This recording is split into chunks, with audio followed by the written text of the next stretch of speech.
আর কত হাতে চুরি করে ঘরে বসে থাকা যায়।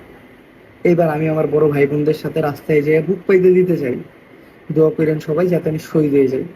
এই কথাগুলো বলার কারণ হলো আমি একজন ছাত্র এবং ছাত্র হিসেবে একটা যৌক্তিক আন্দোলনে রাস্তায় বুক পাইতে দিয়ে বুকে আঘাত নিয়ে শহীদ হয়ে যাওয়া একটা গর্বের বিষয়। অলরেডি আমাদের বাংলাদেশে অনেকে শহীদ হয়ে গেছে। দেন 2018 সালে যখন প্রথম কোটা আন্দোলন হয়েছিল, তখন আমি ছোট ছিলাম, তেমন একটা বুঝতাম না। ওই টাইমে আমি ঢাকা হাউস বিল্ডিং গেছিলাম একটা ফোন কিনতে। তখন আমি আমার বড় ভাই বোনদের আন্দোলন করতে দেখি।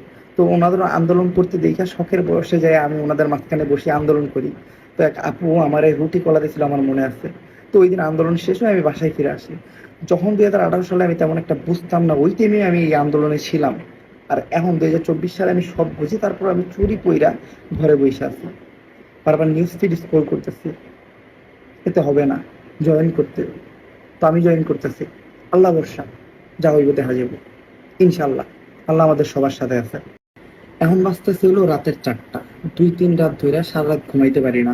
এখন আমি আমার গেমিং পিসির সামনে বসে আমার লাইফের সবচেয়ে ভয়াবহ নিউজ ফিড দেখতেছি, যেগুলো দেখলে শরীর আত্মা পুরা কাঁপবে। দেন আমার কোনো আপন বড় ভাই নেই, আপন বড় বোন নাই যারা ভার্সিটিতে পড়ে, তাই আমার এই অবস্থা। যাদের আপন বড় ভাই আছে, আপন বড় বোন আছে যারা ভার্সিটিতে পড়ে, তাদের কি অবস্থা, তারা কেমনে বেঁচে আছে? এমনি বাঁচা যায় না। আমাকে শরীরে পড়ে আছে এই জায়গায়, আমাকে আত্মাটা তাদের কাছে পড়ে আছে। আমি এখন কোনো আপডেট পাইতেছি না। আমার যত বড় ভাইরা ছিল, বন্ধুরা ছিল ভার্সিটিতে, জাহাঙ্গীরনগর ভার্সিটি বা ঢাকা ভার্সিটি, তাদের কারোর সাথে যোগাযোগ করতে পারতেছি না, হয়তো নেটওয়ার্ক নাই বা যে কোনো কারণে তারা কেউ কন্ট্যাক্ট করতে পারতেছে না, আমিও কন্ট্যাক্ট করতে পারতেছি না। তাদের সিম অফ, ফেসবুক আইডি ডিঅ্যাক্টিভ। তো আপনারা কেউ কোনো আপডেট পাইলে আপডেট দিয়েন।